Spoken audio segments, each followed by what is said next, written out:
Welcome to All Things with Jen Oshman, where we look at current events and trends through a Christian lens.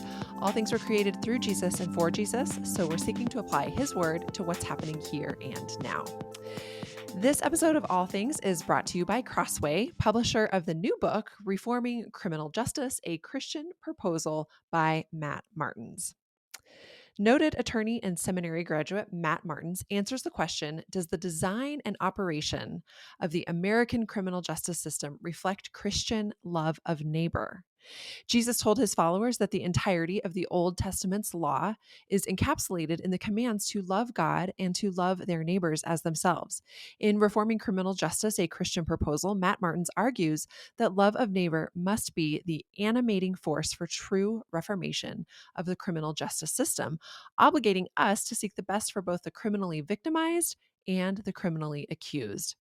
Using his theological training, Martens reveals how Scripture provides several guideposts: accuracy, due process, accountability, impartiality, and proportionality for loving our neighbors as it relates to criminal justice. Then, drawing on his near quarter century practicing criminal law, he examines how America's justice system falls short of the biblical standard. By understanding how our current system operates and considering how love of neighbor relates to issues of crime and justice, we will be better equipped to seek true Christian reform of the justice system. Pick up a copy of Reforming Criminal Justice wherever books are sold, or visit crossway.org/plus to get 30% off with your Crossway Plus account. Well, welcome you guys to the last episode of All Things for the 2023 year. It's been such a joy to serve you all in this way. Special thanks to this season's sponsors, Crossway as well as Dwell. I hope you have benefited from All Things, and if you have, I would hope and ask for you to take a minute to leave a rating and a review wherever you listen to your podcasts. Those ratings really do make a difference. They help people find the podcast, and they give us a good reason to keep going in the new year in 2024. You have no idea how encouraging it is to see those ratings and reviews pop up, to hear from listeners like you. So I would love if you would do that after you finish listening to this episode. Well, you guys are in for a treat today. I have saved one of my favorite episodes for last this season. I'm speaking for the second time with Matt Martens, who I described just a minute ago. Matt has been a fascinating follow for me online as I have learned from him over the years about the ins and outs of our criminal justice system here in the US. Many of the processes, which as an average citizen, I just didn't know about before, and many of the injustices, which I am honestly just sheltered from by virtue of who I am and where I was born and what family and class I was born into. But learning from Matt has been so eye-opening for me, and I want to share that with you. Before we dive into our conversation, I want to share with you some really interesting and honestly really troubling facts and data that I learned from reading Matt's book. I read his book about a month ago and I tagged probably about 40 different pages because of statistics that I found so compelling. And I want to make you aware of just a sliver of that data as well before we dive into this conversation. So let me start by telling you that the United States is the world's largest jailer, accounting for approximately 19% of the world's prison population, but only 4.25% of the world's entire population.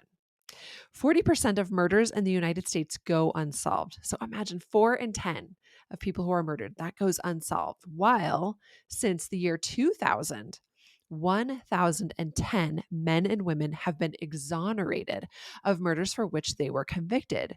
So the bottom line there is that thousands of guilty criminals wander free, while more than 1,000 were wrongly imprisoned. Matt says we need an examination of the machinery, not merely the product of the criminal justice system. And it's true. It would seem on behalf of both the victims of crimes and the accused, our current system really is broken. We need to improve the machinery.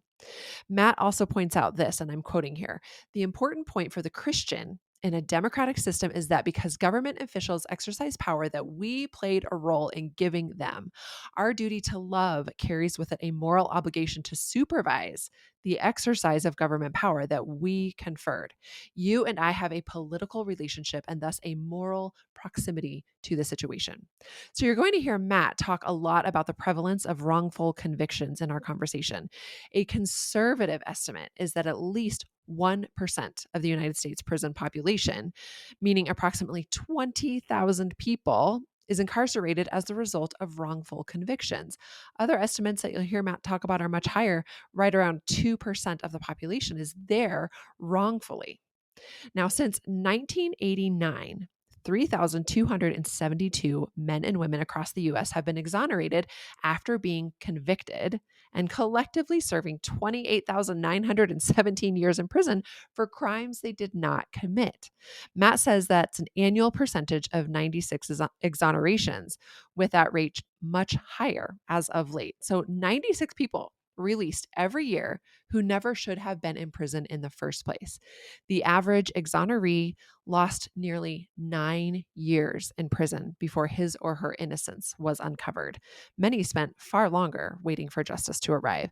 So I just want to pause here for a second and ask you to think about this with me. 9 years of lost life and freedom. These innocent individuals lost out on time parenting their children or being married, working in a job, making money, owning a home, 9 years of voting and participating in society. Instead, they were wrongly kept inside America's prison system for 9 years. So think about how old you were 9 years ago and how much has happened in your life since then. Matt also talks about how life on the inside of prison is violent and dangerous. Prisoners are subjected to abuse at the hands of both their guards and other prisoners. It is a difficult and often dangerous experience. So I cannot fathom being there as an innocent person. Of all exonerees in that given time period that I just mentioned, 1,718 were Black. Although Black men and women make up about 33% of the US prison population, they comprise 52% of exonerations in the last 34 years. So, as we get into the conversation, you're going to hear Matt talk about injustices within our bail and plea bargaining system, how far too often prosecutors purposefully withhold evidence and information which lead to wrongful convictions, and how many American men and women are awaiting trial in jails across the country right now because they cannot afford bail and they cannot afford to hire a defense attorney. They're awaiting the free defense, which our country promises but delivers in a painfully slow and unjust fashion. So, without any further ado, let's listen in to what Matt Martens has to share with us. Thanks for listening. Welcome to All Things, everybody. I'm joined today by my friend and colleague, Matt Martens. So, Matt, before we go any further, can you just start by giving us a quick introduction to who you are? This is your second time on All Things, but remind people who you are. Well, thanks so much for having me on, Jen. So, I am a lawyer. I've been a lawyer for uh, more than 25 years. I have been a federal prosecutor and a criminal defense lawyer. I have a degree from Dallas Theological Seminary, and I recently wrote a book entitled Reforming Criminal Justice, a Christian Proposal, where I try to look at criminal justice from a Christian perspective. Yes. So, what I have really appreciated about you, Matt, and we've had you on the show before, I follow you online. I read your book, which is right here. If people are watching YouTube, they can see the beautiful book. It's coming out. Actually, by the time this airs, it will have just come out here in November of 2023. But as you just said, which I want to make sure people heard you say that not only are you a lawyer, but you also have a theological degree.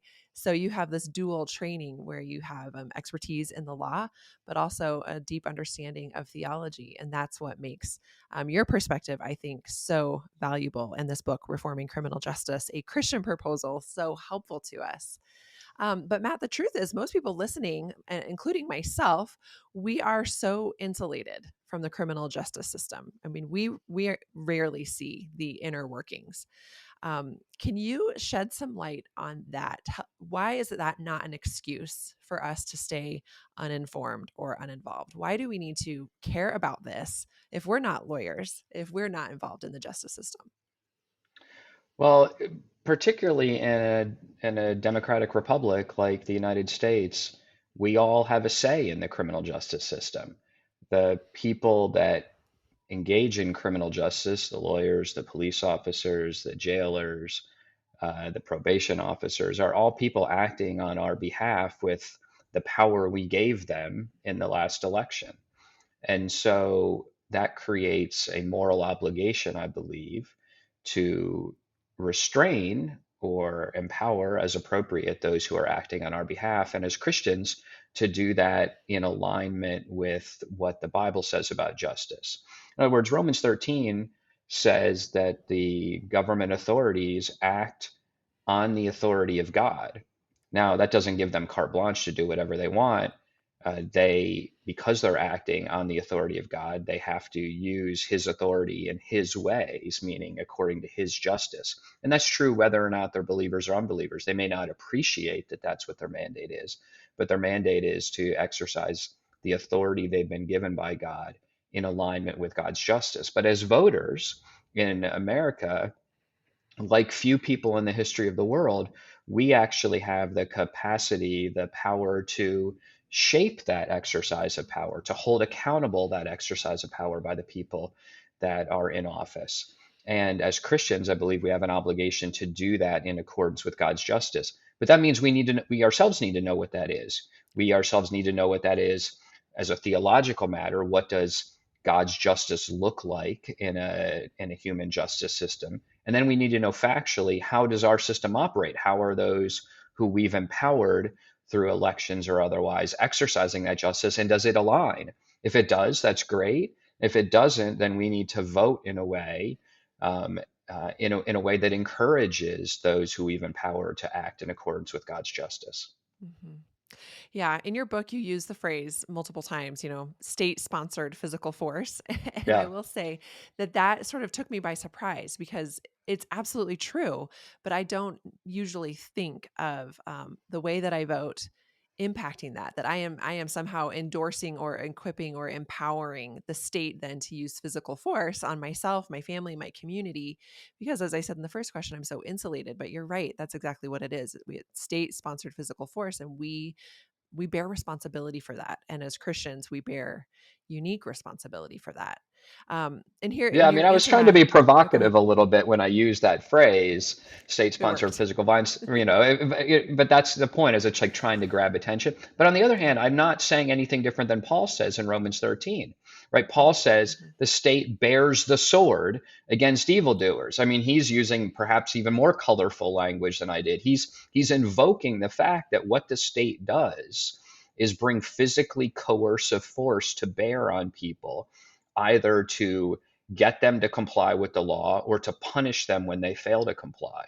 And we sanitize it to some degree, but on our TV depictions of it, though it's kind of Mm-hmm. been unsanitized, unfiltered, as we've seen it on cell phone, smartphone videos, has streamed into our living rooms in the last few years. But the reality is, the state acts by physically coercive force. It's a well recognized principle in political theory. And if you just think about it, nobody ends up in a jail cell either Mm-hmm. that than by a threat of force or the application of force. And you're held in that jail cell by a threat of force or the application of force. Either stay in the cell or we'll shoot you when you flee. That's the Mm-hmm. threat. And it's a threat of physical violence. That's Yeah. not meant to be critical, but descriptive so that Mm-hmm. we understand the moral seriousness of the topic we're talking about. Right. So, Matt, I take it that, we keep coming back to these two streams, law as well as theology. But I take it that in your practice as a lawyer, you have seen the misapplication of justice. You have seen it not line up with Christian principles or biblical principles or moral principles. Um, can you give us just a peek into some of your experience that caused you to want to write this book or to study this more deeply or to broadcast your message a little bit more broadly? What led to that?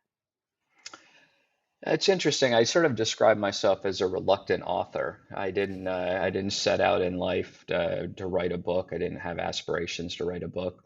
What really prompted it was the events that caused a lot of unrest in our country around this topic. So beginning with the events in Ferguson, Missouri, in 2014. There was, if people think back to that now, 9 years ago, there was a lot of unrest in the country about what happened and what the response should be, and there were protests at NFL football games, and and everywhere. And in my church, like in our culture at large, there was a lot of discussion about this. I had good conversations with people, and one of my pastors, Isaac Adams, who's a pastor now in Birmingham, Alabama, encouraged me over dinner, as I write about in the acknowledgments and tell the story, to write a book about this because he knew I had both been a prosecutor, defense lawyer, and had a theology degree from seminary. And I, sort of brushed it off. But the conversation in our country didn't go away. Yeah. It continued, as I mentioned, through smartphone videos that were jarring to people, injustices that or seeming injustices or real injustices that we heard about and saw real time almost. And so this sort of culminated in the summer of 2020 with George Floyd and the massive unrest in the country, protests, riots, violence.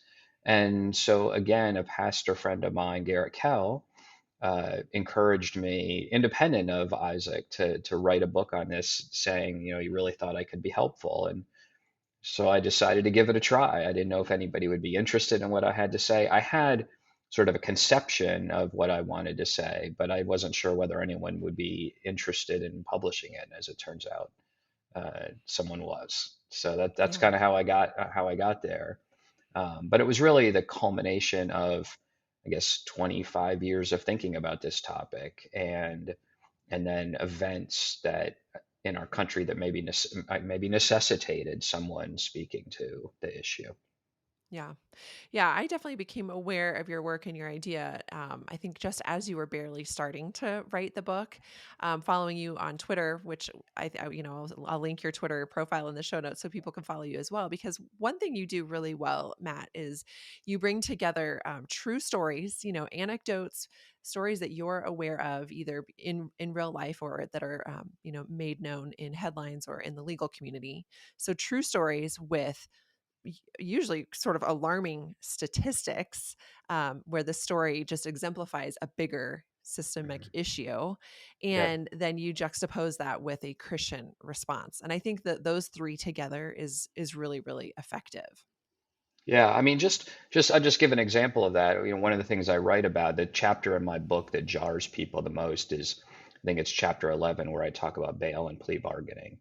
And when people read that, the reactions I get are pretty consistently, people are shocked. People across the ideological spectrum, the partisan political spectrum, are sort of shocked when I describe how it works. And so just this past week, I posted a short video clip on Reels talking about the bail system. It's on YouTube as well. You can see the clip. It's like a minute long, and the comments in response to it were shocking. People saying, "Hey, that's what happened to me." One guy wrote just last night. He said, "I got arrested for having a revoked driver's license because DMV screwed up. I had paid the ticket and I spent 82 days in jail and was assaulted by officers while I was there, and ended up losing my job, losing my house, and it's thrown me into homelessness for the last 10 years because I was pressed to plead guilty just to get out." And those stories aren't unique. His story wasn't unique. I mean, I posted a short video, and within 2 days, I've got multiple people describing how this has happened to them. And in some ways, those are the people I wrote the book for. I want our fellow citizens to know the ways in which we are using physically coercive force against our fellow citizens. And I want to press the question, are we doing that in alignment with God's justice? And so yeah, I can point to anecdotes like that. I can talk about the statistics of that, which I do as I discuss plea bargaining. And then I want us to say, how does that align with what God demands of us? Are we exercising the authority in alignment with His justice? Yeah. Can you, for people like myself who are not familiar with exactly how our justice system works when it comes to bail and plea bargains, can you unpack that a little bit more for us? What happens? Why would somebody post bail or, agree or confess to something that they didn't do? Just flesh that out a little bit more for those of us Yeah. who are not aware. So I'll start at the beginning and I'll start at the end of what you just mentioned there, which is we know as a fact people plead guilty to things they didn't do. So just quickly, the first 250 DNA exonerations after DNA became a thing in August of 1989, 16 of the first 250 DNA exonerations were people who pled guilty to crimes that we now know is a scientific fact they didn't commit. Of the 3,385 roughly exonerations since August of 1989, I looked just recently, about 25% of those were people who pled guilty to crimes they didn't commit. And then we subsequently realized they didn't commit it, often after they spent extended times in prison. So we know this is a real phenomenon, and you have to pause and ask yourself, why are people pleading guilty to crimes they didn't commit in a country where our Constitution in two different places guarantees the right to trial if you're accused of a crime? And the answer is because our system is designed to coerce you out of exercising your right to a jury trial. That happens in a number of ways, but one of the ways is through the bail system.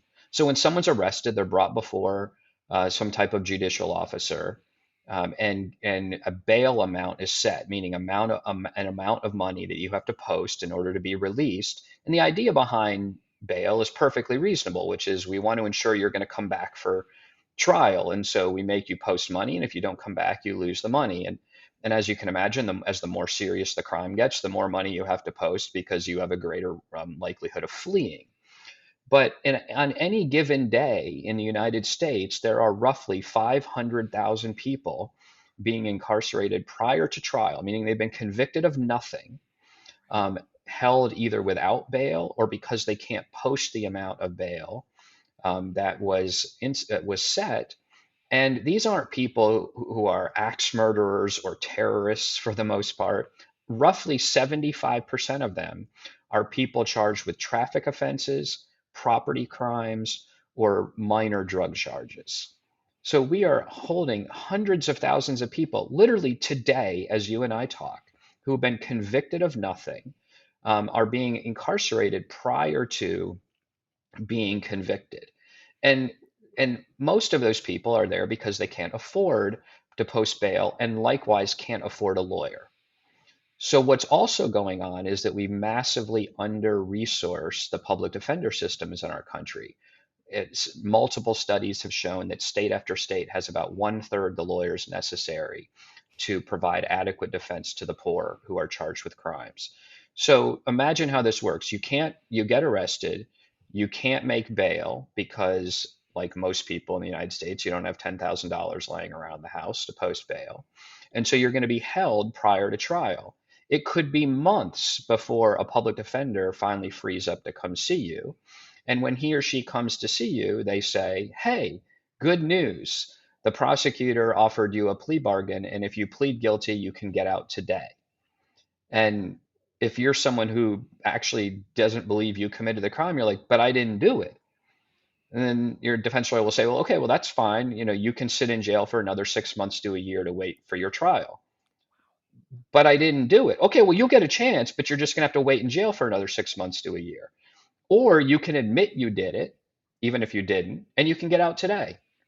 And so, for many people who are facing financial ruin, whose kids have been farmed out to social services, who've lost their job, who've lost their apartment, who are in hellish conditions in prison, facing risk of sexual assault every day, the decision isn't a hard one. They plead guilty to things they didn't commit.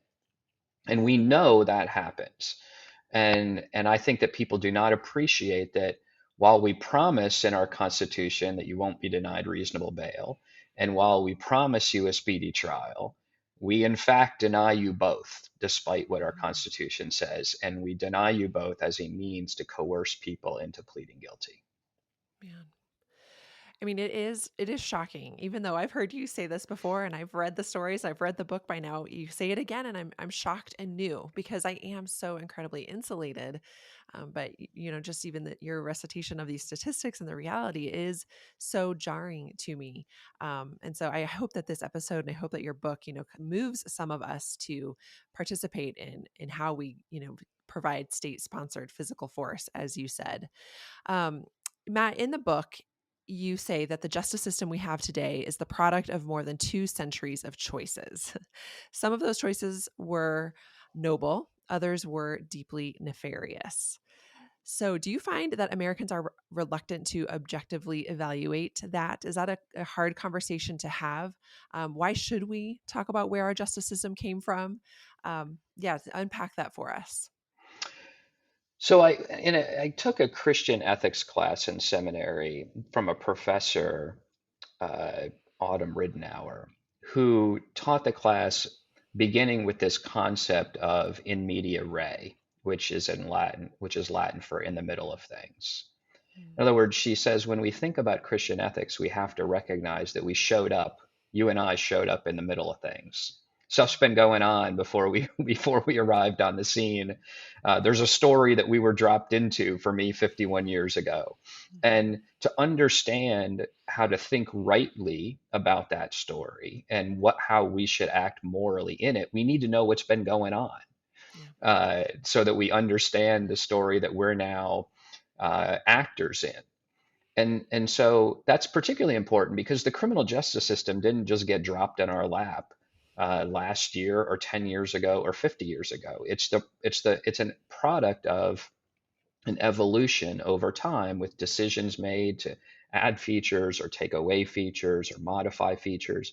And so, as I said in the book, and as you just mentioned, some of those decisions were fantastically noble. Our country, just to take one example, was founded on a commitment to the jury trial. People think of the Declaration of Independence and the Revolutionary War as prompted by disputes over tea taxes, and in part it was. But if you read the Declaration of Independence, two of the beefs that the colonists had with King George III were the lack of independent judges and the denial of the right to a jury trial. Like our Mhm. country was founded on revolutionary concepts about criminal justice, like literally revolutionary and noble concepts about that. To protect people from the abuses of the state, we wanted independent judges and jury trials, and so those are fantastically noble concepts that people gave their lives for to found this country. But there are other less noble and indeed nefarious uh, adjustments that were made to the justice system. So a number of states deny or eliminated the right to unanimous juries. Louisiana and Oregon, until just recently, the last couple of years, had non-unanimous juries. And the history is not unclear as to why those states did that. It was to nullify the votes of the very few African Americans who could make it onto juries. Uh, if you have a non-unanimous jury and a few African Americans make it on, everyone else can ignore them and return the verdict they want. And that Mhm. was, as an historical fact, Mhm. and the Supreme Court wrote about this in an opinion by Justice Gorsuch. That was what was going on, and so there's been very noble decisions made to fashion our system, and some very nefarious decisions made to fashion our system. And I think to think rightly about it, we got to recognize we're in the middle of things. We Mhm. dropped into a story, and we should be aware of the story we're dropped into the middle of as we discuss this topic. Yeah. You unpack really helpfully in multiple different chapters throughout the book how those decisions have culminated to create a justice system that is especially unjust for people of color, for Black Americans in particular, as well as poor Americans. Can you talk a little bit more about that? I mean, just especially given American history, how the justice system does not play out well for citizens who are Black. Yeah. So what I would say is I want to recognize that when we're talking about being in the middle of things again, that where we are in 2023 is not where we were in 1965. Much has changed. So let me just take a couple examples. Um, we know as a statistical fact that the race of victims affects how we administer the death penalty. Now, when I say that, people say, "Did you mean to say victims?" And yes, I meant to say victims. Yeah. What I mean by that is Statistical studies that have been done controlling for other factors present in the crime have shown over and over that you are more likely to receive the death penalty for killing a white person than killing a black person. In other words, our system as a whole is making a statement about the relative value of lives uh, based on their race. Mhm. Uh, and numerous studies have confirmed this.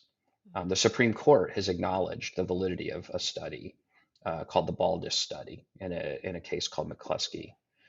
Um, so one anecdote you mentioned, I try to back up the statistics not only with anecdotes. So in 1991, Donald Pee Wee Gaskins, a serial killer, was executed by the state of South Carolina. And his execution made headlines, but not because he was a serial killer, but because he was the first white person in 47 years executed for killing a black person. Let me say Wow. that again. In 1991, Donald Gaskins was the first white person in 47 years executed for killing a black person. 1,700 executions over those 47 years, and not a single Wow. white person for killing a black person. This is a real um, uh, injustice in our Mhm. administration of the death penalty. And so you can believe, as I do, that Scripture authorizes the state to administer the death penalty. But Scripture says more than just that the death penalty is permitted. Paul says more than that the state bears the sword. Moses says more than that that he who sheds life by man shall his blood be shed. We should keep reading. And we're also told that God's justice is impartial. Partiality in justice is deciding cases based on personalities rather than on the acts committed. And executing people based on personalities of the victim, racial features or ethnic features, is partiality which God hates. And that's just one example. And there are others I discuss in the book about the way we pick juries, for example, and how race still continues to play a factor in how we pick juries. But the reality is there are still racial components of our justice system, even today, that we as Christians should want to see eradicated. Yeah, it is really moving. Again, following you on Twitter and reading the book, um, the you often highlight situations of the death penalty and those who were deemed innocent after they were executed, or thank God, found to be innocent prior to execution. But it does seem to be a systemic issue in our justice system that we're not carrying out the death penalty in a just way. And we who are pro life should certainly be passionate about that. And yet, I feel like many conservative Christians tend to be, let's be tough on crime. We do need the death penalty. Let's not move away from that. Let's move toward that. Um, can you unpack that a little bit? Just help us Yeah, think about that a little bit as Christians? yeah. So again, I recognize and um, recognize that Scripture authorizes the death penalty. One of the most I read some compelling cases made for that from Scripture. As I was working on my book, I include them in footnotes. There's some really powerful works in that respect. I don't accept the notion that God doesn't authorize us to take life, whether in war or in criminal justice. But there are constraints around that. And since the modern death penalty was instituted, so when people talk about the modern death penalty, they're talking about since 1972. In 1972, the Supreme Court struck down the death penalty as unconstitutional, and states made changes, and it was reinstituted in late 72 and early 73. And since then, just short of 9,000 people have been sentenced to death in the United States. I think it's like 8,950 some. And of those, 194 have been subsequently exonerated at times after spending decades in prison. So 194 of just short of 9,000 is about 2.2%. So I just use this example for folks. I recently flew out to San Francisco and back to give a talk at Stanford Law School. And I said, when I got on the plane, I did so believing there was 100% chance I was landing in San Francisco. If while waiting in the waiting area, the man or woman at the desk had come on the public address system and said, "We're boarding now, and I want to assure you that this plane lands 97.8% of the time."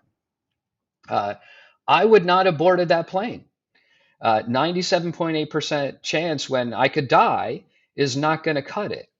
And yet the reality is we board our fellow citizens on that plane through our death penalty system. We're willing to put them at risk in a way that we're for risks we wouldn't be willing to take.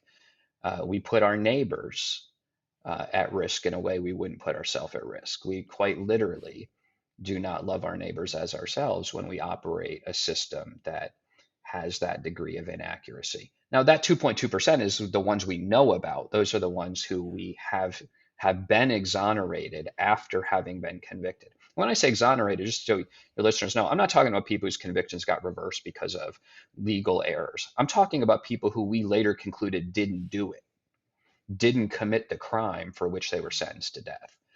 And and on average, it takes about 15 years for one of those exonerations to occur. And not everyone who's been sentenced to death has been on death row for 15 years. And so a study done by the National Academy of Sciences and published by them estimates that about 4%, based on the exonerations we do know, the 2.2%, we can estimate that about 4% of people sentenced to death are actually innocent, one out of every 25. And that it is almost statistically certain that we have executed people who are innocent. Mm. Gosh, Matt, it is really shocking, and your book provides so much more that is really helpful. I mean, I think of all the things we can't talk about because of time, but qualified immunity, and prosecutors withholding evidence that would allow defendants to be deemed innocent. There's so many systemic issues that you cover in the book, and it's really truly eye opening. I hope that people will grab it and read it because we need to know better. As you say, the power is in our hands through elections. And we have empowered the state to behave in this way, and it really isn't okay. Um, for the one listening who is moved to take action, can you give us a few, just starting right here, right now, with what we have? What are a few things that we could do today to start to care more and do more when it comes to our justice system? Well, I was talking to a woman at my church just this week who was reading the book, and she said that one of the things that really moved her was just my encouragement to talk to your kids about issues of justice. The way that we talk about this with our children, educating them about what God says about justice, what about how our system operates. I mean, I talk about in my book about discussions I had with my son about this topic. That my son in particular, can view history as boring or civics as boring. Sure. We study these things because we as Americans have a responsibility. We're empowered to vote, as I talked about earlier, and so we need to understand how our system works. And so, just talking to our kids, for example, about what God says about justice, that God cares about accuracy. We see that in the story of Genesis 18, where God negotiating with Abram over the cities of Sodom and Gomorrah. God cares about accuracy. When Abram said, will you destroy a whole city of wickedness? If doing so would kill 10 innocent people, God says, I won't do that. Right. That's just a story we can talk to our kids about, that God cares about accuracy when it comes to justice. We can talk about with our kids about Proverbs, where it says, he who's first in his own cause seems just, and then his neighbor comes and searches him out. That's a discussion of due process. That because we're fallible, we have to go through a process of testing evidence in order to make accurate decisions. We can talk to our kids about these very simple concepts that I think that even young children can grasp, and certainly teenagers. And maybe that's a great dinner conversation for you or some of your listeners with their kids even tonight, to talk about what God's justice looks like. That when God says He's impartial, God cares about that we decide cases on facts, and that we not favor the wealthy or disfavor the poor. Uh, there's God cares that our punishments are proportional. When He says an eye for an eye, we don't get to take two eyes or two eyes and an ear for someone who does a one eye wrong. that God cares that our punishments are consistent with the seriousness of the crime, both not too severe and also not too lenient. All of these are things that you could talk to any parent who doesn't need to be a seminary degree could talk to their kids about. I think that that's a great thing to teach our kids and to teach them also about how the system operates. Another thing I say to people is the most common question I get from other Christians as a lawyer is, how do I get out of jury duty? And I want to say, don't get out of, I mean, I understand the impulse, it's a headache, I'm going to miss a week of work or 2 weeks of, the kids' soccer games. Listen, it's going to be an inconvenience for anybody who has to serve on jury duty. But our founders fought for that right for us. Thomas Jefferson talks about it's one of the greatest checks ever invented on government abuse. I talked earlier about unanimous juries, and I talked earlier about the number of people who've been falsely convicted at trial. Of the 3,300 who've been falsely convicted, you back out the number of guilty pleas, like 2,400 people have been convicted at trial wrongly. One juror in a country with unanimous jury verdicts, one juror could have stopped that. One juror who said, I'm going to take this seriously. I'm going to demand accuracy. I'm going to judge this impartially.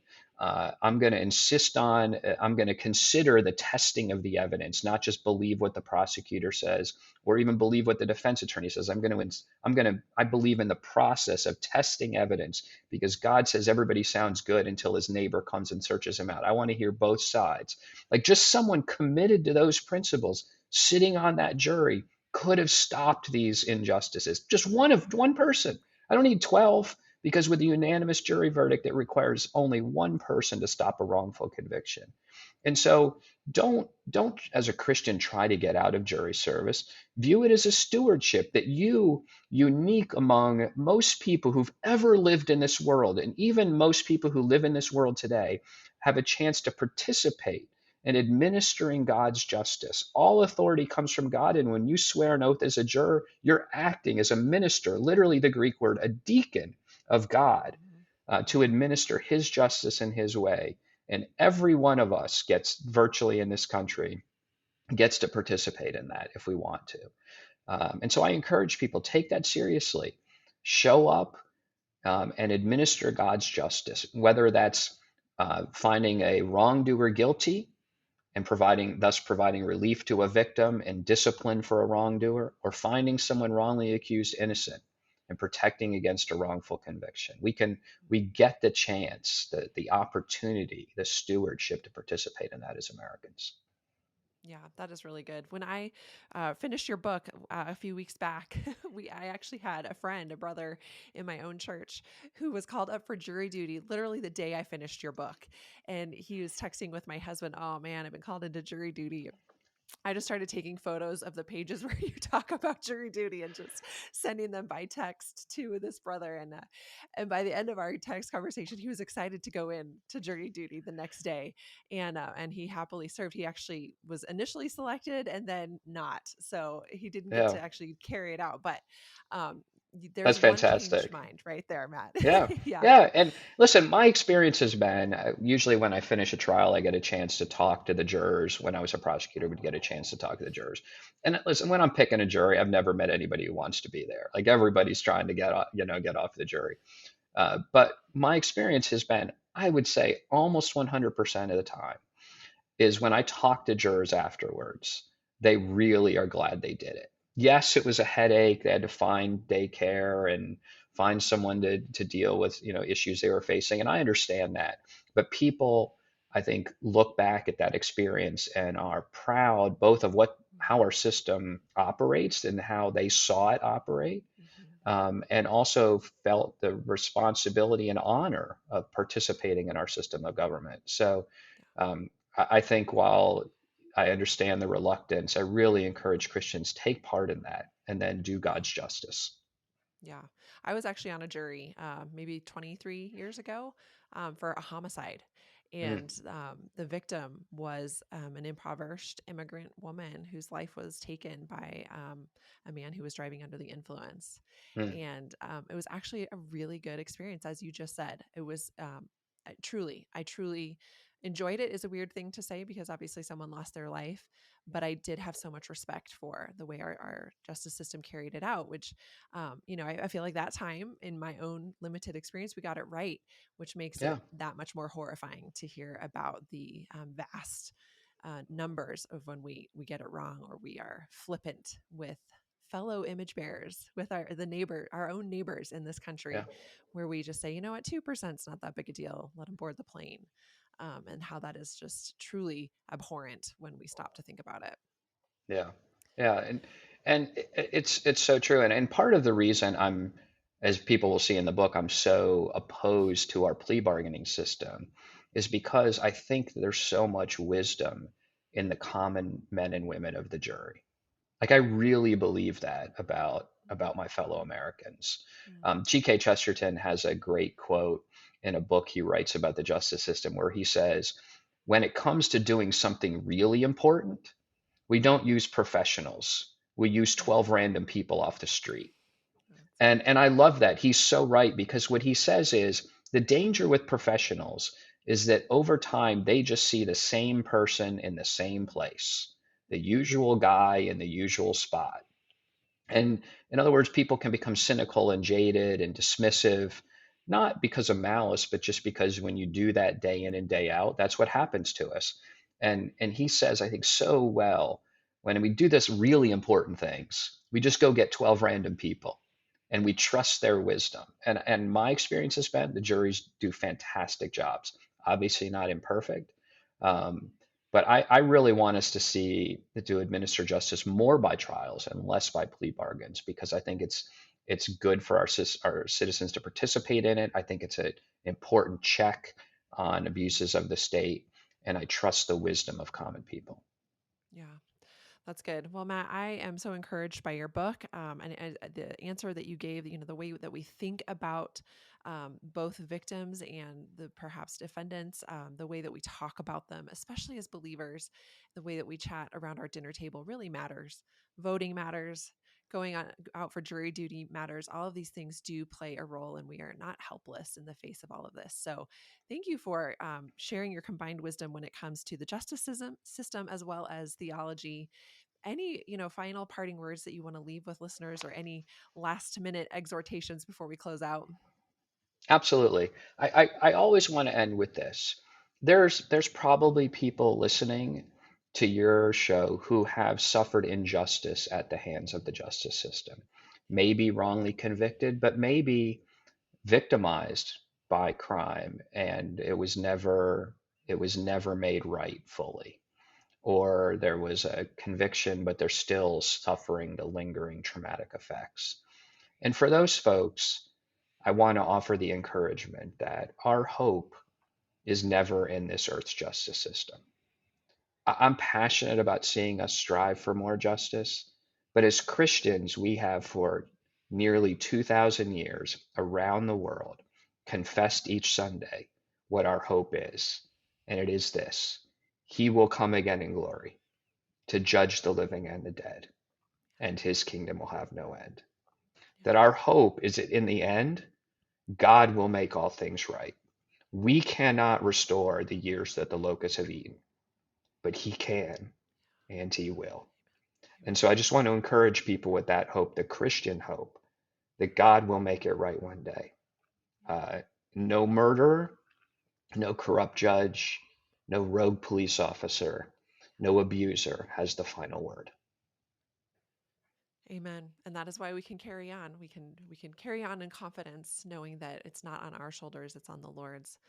Thank you so much, Matt. Thank you for the grace and the truth that you have shared with us. I will be linking how to keep in touch with you in the show notes as well as your book.